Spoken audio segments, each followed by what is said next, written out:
we say green flag finish, we mean take the checkered flag.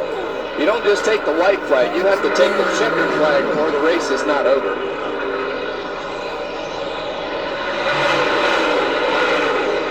Hamlin has led 89 laps today in this 200-lapper.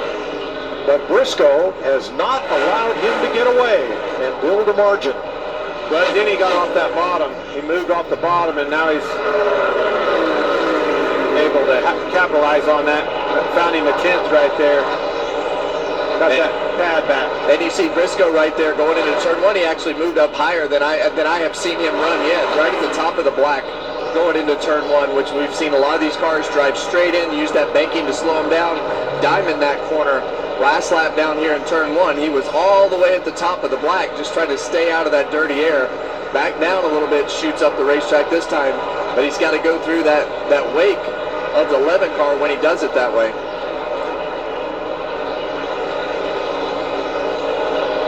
A wild, entertaining day at Dover. It started out with a couple of big crashes in the first 75-lapper, and it has come down to Denny Hamlin putting on a dominant performance, challenged really only by his Joe Gibbs Racing teammate Chase Briscoe.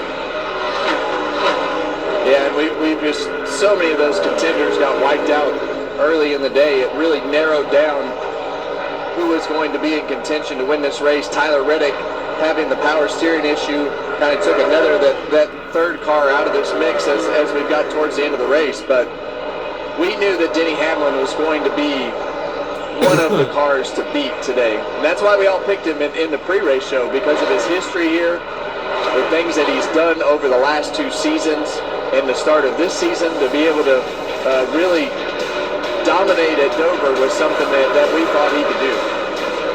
Well, dominate Dover and Denny. Kind of all goes together, doesn't it? Yeah. And look at racetracks where you have to take care of your tires. Like we're seeing here with this low downforce package, high horsepower, go back to a Richmond, go back to a Martinsville. That's where Denny Hamlin wins races. Well, right now he can win them anyway. He can win them anyway. Yeah. But you know what I'm saying. Anywhere over the years, but Watkins Glen. Yeah. Here's Briscoe's radio. Don't give up here. Keep hustling. Can't keep doing the same thing, though. I would try to rip that bottom, see if there's something there in 3 and 4. All right, pretty cool. I've got one at home that's got a broken arm. Keelan broke it when I don't remember what year it was. He used to sit on the floor at his playroom, and next thing I know, I walk in one day and the arms broke off. Oops. Didn't know how it happened, did he? Nope. Denny Hamlin driving away, coming to 2 to go. Chase Briscoe, what a great rebound for his season with what will be a second-place finish. And Eric Jones becomes the pleasant surprise of the day with a strong run all day for third. Austin Dillon, the first Chevrolet, there in fourth ahead of Connor Zilic. Austin Cindric, the first Ford, in sixth, ahead of Gregson and Clint Keselowski. Yeah, and these guys have done a great job on the 43 car, the 3 car. Connor Zilic had a great day, Austin Cindric, William Byron, but none of them have been as good as Denny Hamlin. White flag, 1 lap to go, sponsored by Credit One Bank, for Denny Hamlin to wrap up the $1 million prize in NASCAR's All-Star Race. Well, he hasn't missed a mark all day. He's done everything that we expected him to do. So Denny Hamlin lived up to all the hype and all the expectations today. Whoop their butts. Third straight win at Dover, counting 2-point races and the All-Star.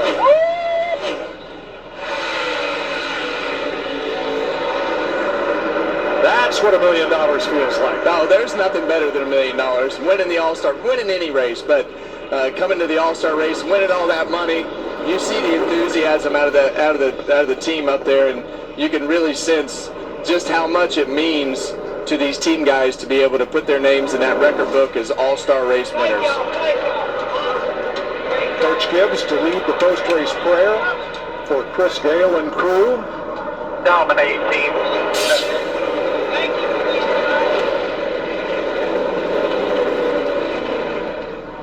Hamlin came in here as somewhat of a prohibitive favorite and did not disappoint. No, and so many times Denny Hamlin has been that favorite, and we've seen him do exactly what he did right here today, and very rarely does he misstep. Well, look at all the layers. You talk about steps, qualifying, practice. He was really fast, unloaded another fast Camry, but qualifying, hit his marks, put himself on the pole, showed patience through all of the adversity that we had in this race early, put himself in contention and took care of business. It is Hamlin's second career All-Star win in his 20th start. He won in 2015. Becomes the second oldest All-Star race winner behind Mark Martin, and becomes the third All-Star race winner to win this event at multiple tracks, as Kyle Larson and Joey Logano did. 11 years between All-Star wins, ties for the longest gap with Kevin Harvick and Terry Labonte.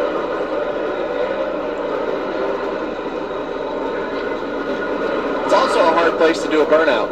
There's no flat spot on this racetrack to do a burnout. Even that apron down there, Clint. But that's what he's seeing. It's hard to keep the car going straight. So, well, he started the weekend spinning out, leaving pit road to qualify, and he ends it with a spinning burnout after taking the checkered flag.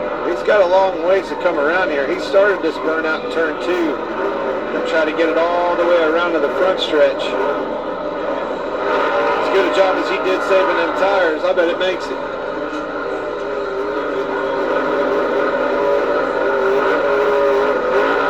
Denny Hamlin definitely understands the showmanship part of this sport. You hear his opinions on his podcast. You hear his opinions on the race series. He has great perspective on a number of different things that at very different levels throughout the sport. And I think there is not a guy that's more invested in the sport than